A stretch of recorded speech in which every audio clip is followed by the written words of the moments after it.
ہے ڈاکٹر حسن نواز صاحب، آپ کی رائے میں نے سنی ڈیمز کے حوالے سے. کیا وجہ ہے اتنا زیادہ پانی، سیلابی پانی جو کہ پاکستان کی ضرورت ہے پانی کی، وہ پانی جا کے سمندر میں گر جاتا ہے؟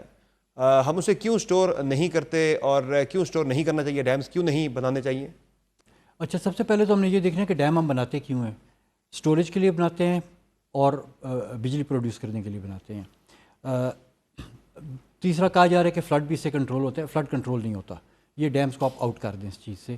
ابھی راوی، بیاس اور ستلج میں فلڈ آ رہا ہے.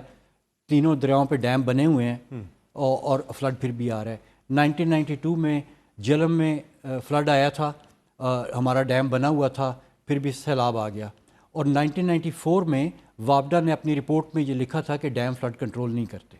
ٹھیک ہے، تو فلڈ کنٹرول سے ڈیم کو نکال دیں. پھر آ جاتی ہے، دو چیزیں رہ جاتی ہیں، سٹوریج اور پاور جنریشن.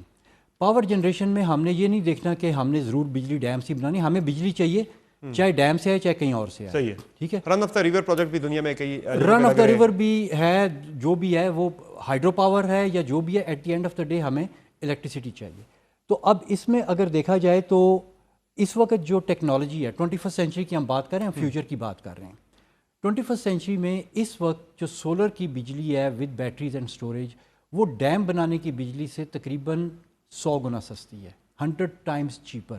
آپ نے جو لیٹسٹ نیلم جہلم ڈیم بنایا ہے، اس پہ 1 واٹ انسٹال کرنے کی جو کاسٹ ہے وہ 20,000 روپے ہے. اور وہ بیٹھ گیا منصوبہ سارا، اس میں منصوبہ بیٹھ گیا، وہ ایک اس کی بیٹھ گئی ہے. بالکل ٹھیک ہے، وہ ایک علیحدہ ڈبیٹ ہے کہ وہ بیٹھ گیا، کیوں بیٹھ گیا. لیکن جو کاسٹ ہے 20,000 روپے 1 واٹ کی کاسٹ ہے. مطلب 100 واٹ کا بلب جلانے کے لیے 20 لاکھ کی انویسٹمنٹ چاہیے آپ کو. تو اب آپ خود سوچیں کہ اگر 20 لاکھ روپے میں آپ سولر لگائیں تو آپ کتنا بڑا سولر لگا سکتے ہیں. تو یہ ڈفرینس ہے. تو ہم نے اگر پاور پروڈیوس کرنی ہے تو پاکستان جو دنیا کے بیسٹ سولر زونز میں آتا ہے